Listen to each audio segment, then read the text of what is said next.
We are off and running in the 2019 Texas high school football season. Big games all across the state in Week 2. These are the picks.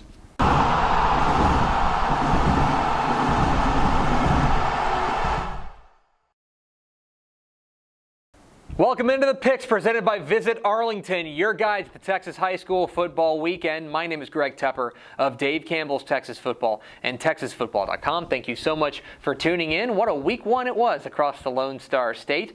Big games all across the state, from El Paso to Texarkana, Canadian, down to Port Isabel, and some upsets. We had 4 state champions go down in week 1 of the 2019 Texas high school football season. What does week 2 have in store? Let's find out. We start in Humble.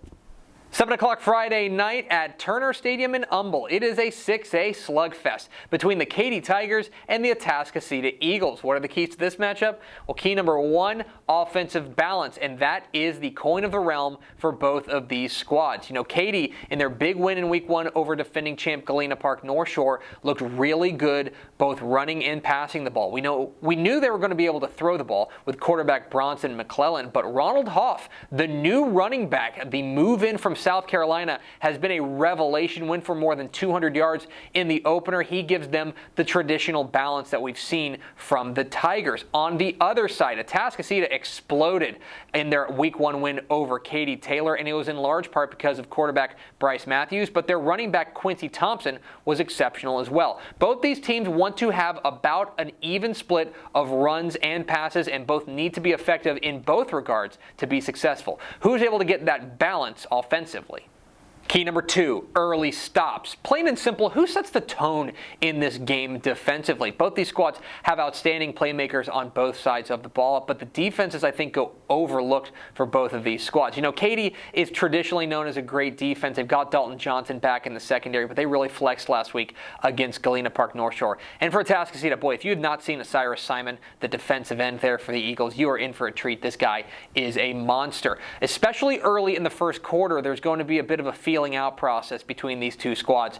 Who is able to get those early stops and set the tone on defense? And key number 3, about last year.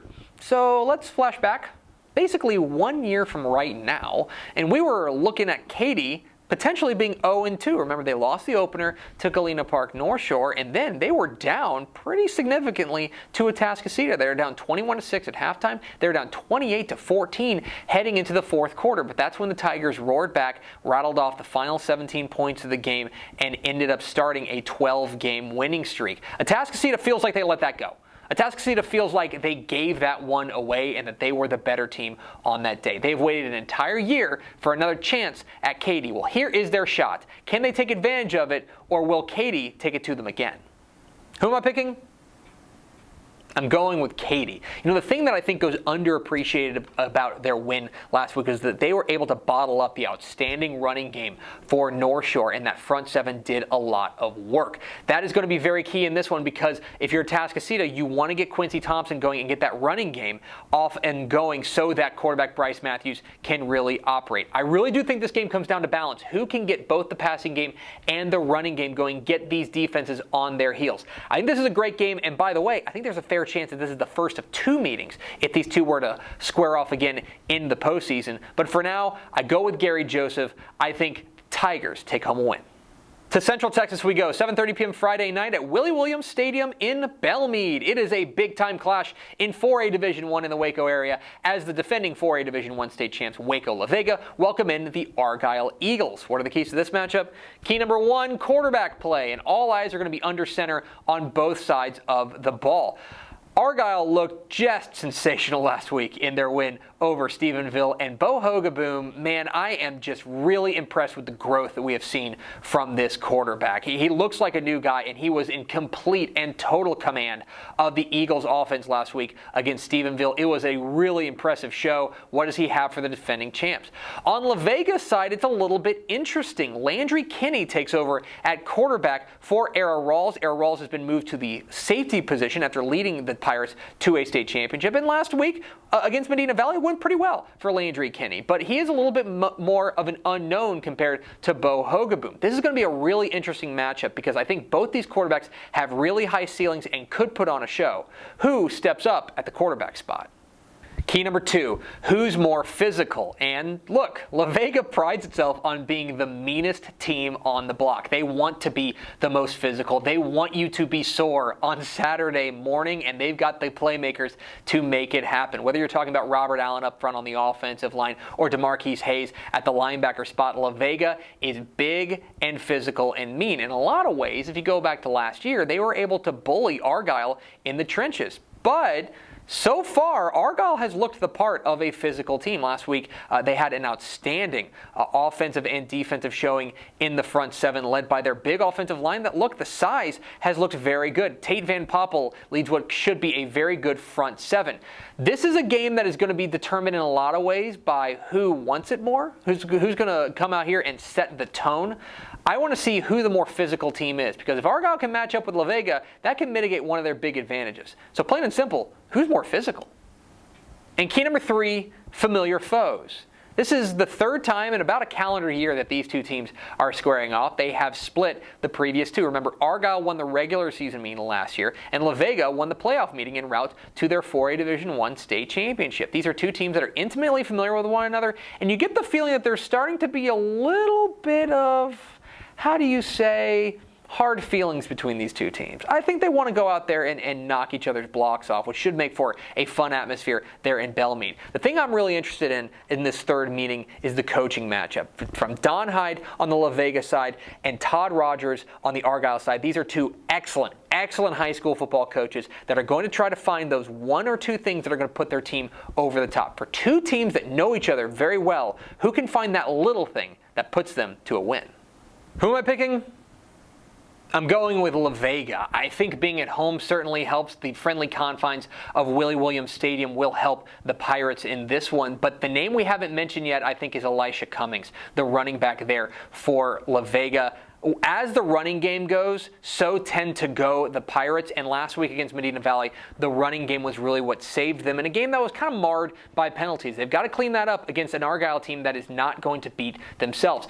For Argyle, they've got to get a little bit of a running game going. Bo Hogaboom is great, and that passing attack is really outstanding to watch, but they've got to have a little bit of balance. I want to see if Tito Bice, their running back, can really get going. I think this game is close, like the previous two. I think it figures to be physical, like the previous two, but like the playoff matchup last year, I think La Vega takes home the win.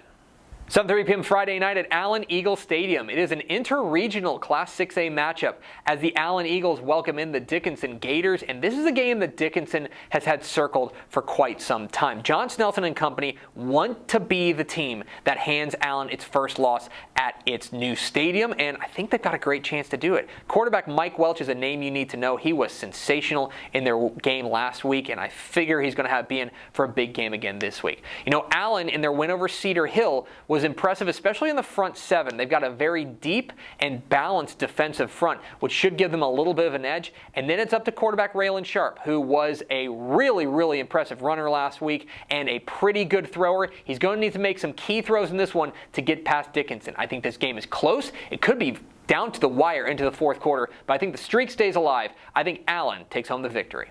7:30 p.m. Friday night at Tiger Stadium in Silsbee. It is a 4A versus 3A matchup as the Silsbee Tigers welcome in the 3A Division II state champion Newton Eagles, and it is my duty as a journalist to report that Newton is at it again.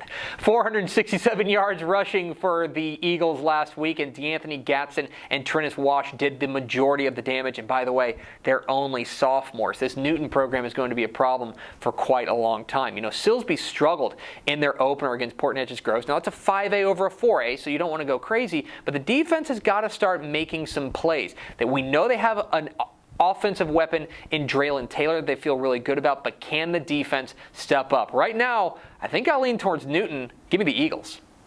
And 7:30 p.m. Friday night at DW Rutledge Stadium in Converse, it's the Hammer Bowl between the Converse Judson Rockets and the San Antonio Wagner Thunderbirds, two teams in the same school district. I know we talk about Converse versus San Antonio, but they are in Judson ISD, and this is a big game down there in San Antonio. You know, we knew that Mike Chandler, the quarterback for Judson, was going to be pretty good, but I don't think we saw the running game coming. With DeAnthony Lewis, their outstanding running back, ran for 157 yards in their win over Clear Springs in Week 1. For Wagner, we know what they're about. They want to run the ball in that flex bone attack. LJ Butler has been fantastic. Remember, they were the state's leading offense last year as far as scoring offense is concerned. My question for them, though, is has the defense made enough strides to slow down this Judson attack? I think that they looked good in week 1, but this is a different animal that they're going to face in Judson. I think Converse Judson brings home a narrow and very fun win. But those are far from the only big games in week 2 of the Texas high school football season. Let's get to the lightning round. Give me Wichita Falls Rider to beat Azle. I like Wall to beat Cisco. And give me Stratford to take down Stinnett West Texas. Out east, I like Pleasant Grove over Henderson. I like Munster over Lindsay in the Kraut Bowl. And give me McCamey to beat Coahoma. McAllen Memorial beats Sherilyn. Give me Mart to take down Holland. In the Rose City rivalry, I like John Tyler to beat Tyler Lee.